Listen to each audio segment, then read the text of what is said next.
Kumusta na mga kaibigan?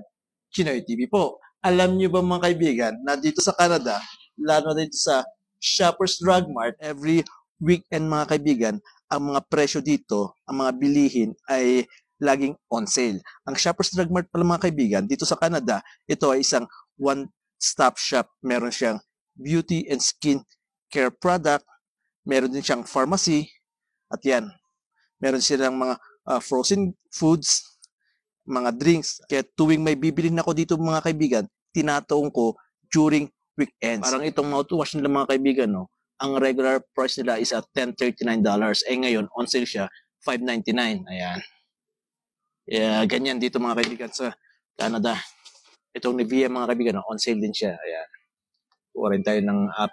Ayan. Kasi ganyan ako mga kaibigan. Pag namimili ako, laging may sobra. Bayad na tayo ngayon. Ayan. Ang total pala na binayaran ko mga kaibigan ay umabot siya ng $79.96. And at the same time, ang reward points na nakuha ko is a total of 22,800. That's equivalent to $22.80. So, yun lang mga kaibigan. Maraming salamat. Magkita ulit tayo sa susunod. Paalam!